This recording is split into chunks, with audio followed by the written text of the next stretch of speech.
कारण हम में से कुछ लोग ये परसेप्शन बना लेते हैं कि आर्म्ड फोर्सेस में सिर्फ लंबे हाइट और स्ट्रॉन्ग बिल्ट वाले ही ऑफिसर बन सकते हैं, लेकिन ऐसा बिल्कुल नहीं है।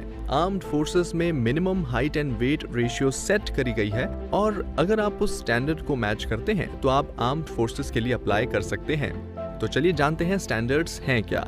चलिए सबसे पहले बात करते हैं एनडीए की, जिसे ओनली मेल कैंडिडेट्स ज्वाइन करते हैं। अगर आप एनडीए से आर्मी ज्वाइन करना चाहते हैं तो आपकी हाइट कम से कम 157 सेंटीमीटर्स होनी चाहिए। वहीं अगर आप एनडीए से एयरफोर्स ज्वाइन करना चाहते हैं तो आपकी हाइट कम से कम 162.5 सेंटीमीटर्स होनी चाहिए।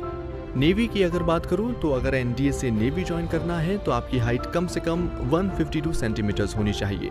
ये जो हाइट हमने डिस्कस करी है ये विदाउट शूज मेजर करी जाएगी, तो इस बात का ध्यान रखिएगा।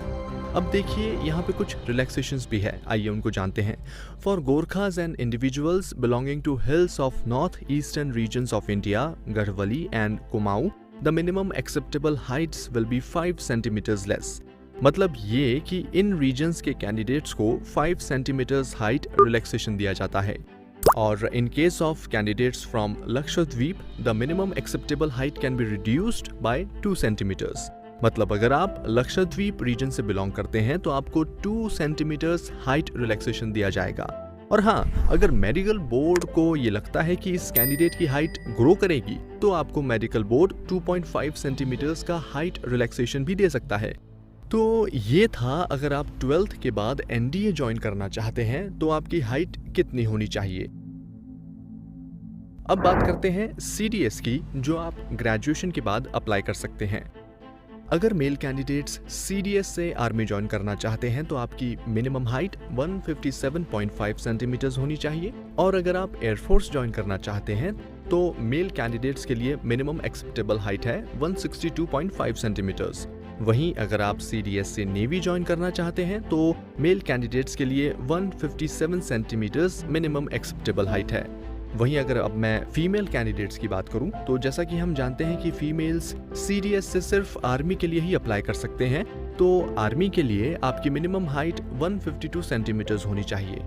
अगर बात करें हाइट रिलैक्सेशंस की तो यहाँ पर भी सेम है। For Gorkhas and individuals belonging to hills of north eastern region of India, Garhwali and Kumaon, the minimum acceptable height will be 5 centimetre less.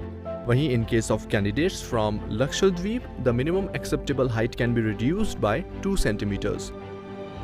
चलिए अब बढ़ते हैं आगे और अब हम बात करेंगे एफकेट की, जो कि एयरफोर्स ज्वाइन करने के लिए है।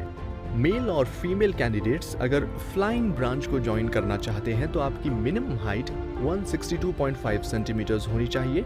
वहीं अगर आप ग्राउंड ड्यूटी ब्रांच को ज्वाइन करना चाहते हैं तो यहाँ पर मेल कैंडिडेट्स की मिनिमम हाइट 157.5 सेंटीमीटर्स है और फीमेल की यहाँ पर है मिनिमम हाइट 152 सेंटीमीटर्स होनी चाहिए। अगर आप बात करें हाइट रिलैक्सेशन की तो for Gorkhas and individuals belonging to hills of north eastern region of India, Garhwali and Kumaon, the minimum acceptable height will be 5 centimetres less. तो ये भी सेम है।